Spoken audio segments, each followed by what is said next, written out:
welcome to the garage. This is my garage gym. So I'm gonna go over today what you should have in your garage gym, whether you're just starting out or if you have a garage gym ready, and what you should be getting along the way. This will kind of guide you in that path, what you should have and what you should continually to get depending on what your goal is. So whether that's competing in CrossFit or competing in Olympic lifting or competing in powerlifting. I'm going to be more biased on the CrossFit side, as that's what I pretty much do in the Olympic lifting side. So you'll see some powerlifting ideas. You're going to see more CrossFit and Olympic lifting, what you should have. So I'm going to start with the beginner side, what a beginner should have, and then when I'm done, I'm going to kind of go through what should you continue to get. So let's start out with the beginner. So if you are a beginner, you don't have anything or you have very little. So what I would say, this is a trial period for you. Take a few months to try out being in a garage and working out, even with no equipment. Just take a couple of weeks and see if you enjoy it, if you can mentally push it by yourself. I would recommend checking out my other video and helping out with if you should have a garage gym before you are looking and getting equipment. So you've decided that you want to do this, that you want to build a garage gym. What should you have when you start out? Get some stall mats so you can protect your floor when you're dropping weights or anything that you're dropping. You do not want your concrete to crack on your garage floor because that's a big expense to get fixed. So make sure you have the foundation protected from any dropping weights. Number two, so for Olympic lifting and CrossFit and powerlifting, they all should start with a barbell. The weights may change. You might want bumper plates for Olympic lifting and CrossFit, but if you're a powerlifter who's doing deadlifts, back squat, and bench press, you're gonna just want the calibrated plates or just the metal plates. You can buy those very cheaply.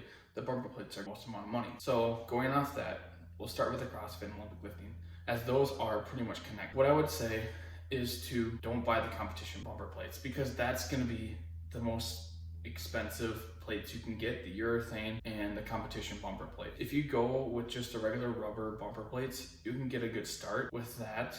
And I would recommend getting some storage with that too, as you're probably gonna have 45, 25s, 10s, 15s, 5s, and 2.5. And you don't wanna lay those on the ground or garage. I would say get a vertical rack that has a barbell storage as well, because that will help you out.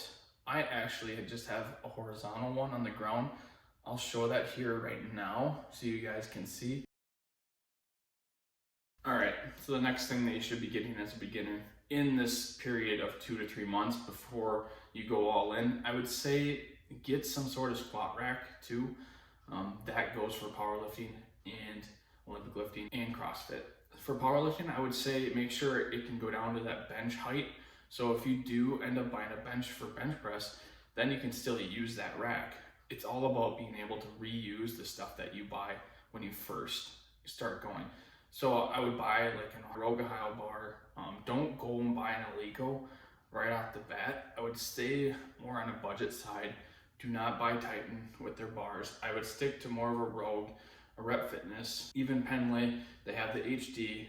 They used to do event bars, and that's what I use. That's what I have. As you can see, kind of the corner of my eye here.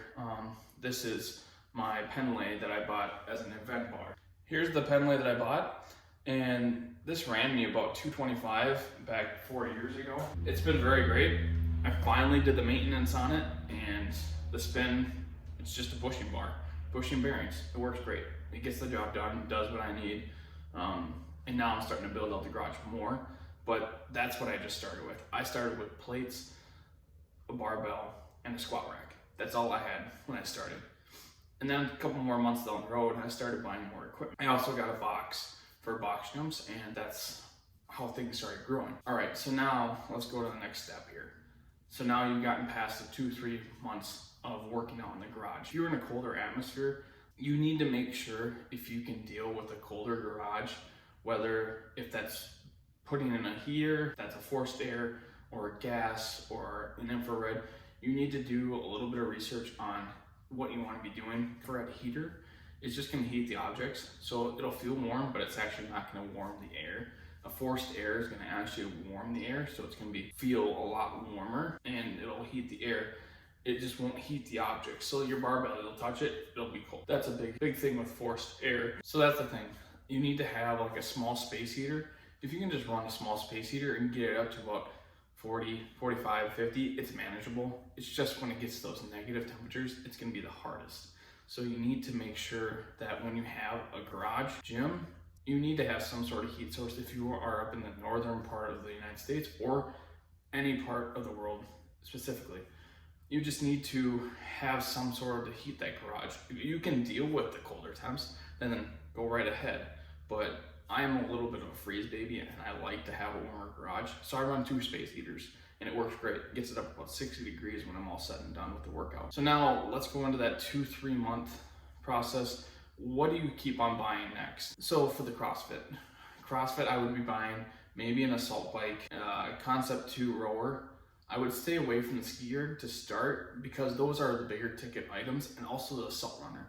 The assault runner it's more of a luxury item to have in a garage gym. It's not a necessity. A necessity is more of those cardio equipment that you'll use on a daily basis, like whether for your warm-up or just for workouts. Echo bike or assault bike are great bikes to have for that cardio base. A rower, you won't use that every day, but you probably use that weekly with most training. And the next thing is a pull-up bar. Whether that's a squat rack with a pull-up bar up top, or it's a pull-up bar like you're seeing right here that's attached to the wall. That's just some legs that are attached to a stud. So funny thing is, I'll put the picture here and I'll show you. This is attached to a stud. Studs have an LSL stud attached to them. So this is just my mindset of over-engineering everything.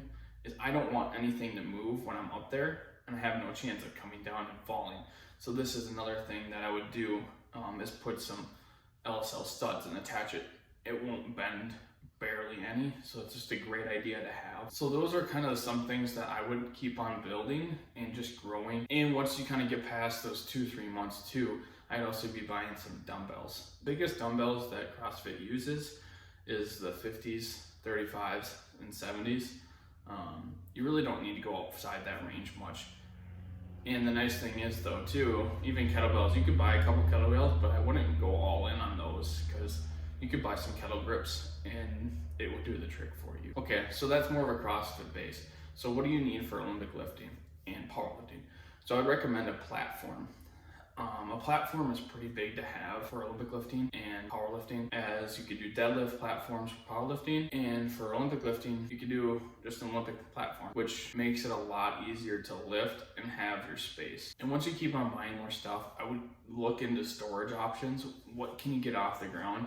That's the biggest thing I have found, is having things off the ground and using airspace on the side of your garage.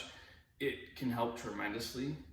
Here's a picture of what I've done. I took a Gladiator rack and it's only 60 inches wide, and it does the trick. I can put the box, I can put my dumbbells, and I can put my crash pads on there. And that's another thing, crash pads. It's very nice to have those if you are in like a townhome space or an apartment. I guess you could do it, but I wouldn't. And it helps protect the foundation. You don't want to be cracking the slab in your garage too, so it's kind of nice to have those crash pads. So if you're dropping weights consistently, you can just drop it on those, and that'll help you prevent any cracking in your concrete. And also having more stall mats. More stall mats can really help the foundation, and if you're dropping weights, it'll help prevent it a little bit, but you're still not going to reduce that vibration completely out of the concrete that you need. Okay, so say you've bought an echo bike, a rower, and wall balls, dumbbells, bench, everything that you really need, and now you're looking to get more. And what else do you really need? Well, if you have the space, you can always keep on looking for stuff that you are wanting. So like the belt squat, that's some big ticket items that you won't use that every day. Assault runner. Assault runner is good if you cannot run in the wintertime.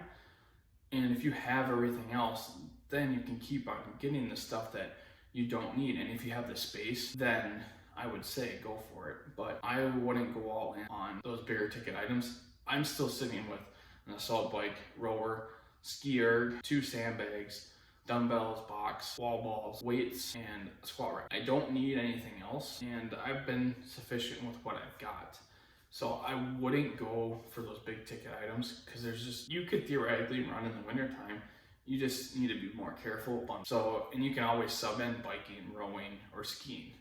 It gives you the same cardio. It's just not taxing the legs as much in the same spots. So that's my take. There's always different options to substitute things, but it just gives you a little bit more of a path to understand what do you want and what is your goal. And that's what the thing you got to think about.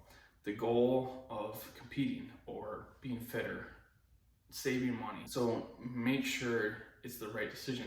You don't want to go all in once you start, because if you, a year down the road, you just spent $5,000 on all the equipment. Well, now you're reselling, lost some money because you bought it all brand new. That's another thing, buying used.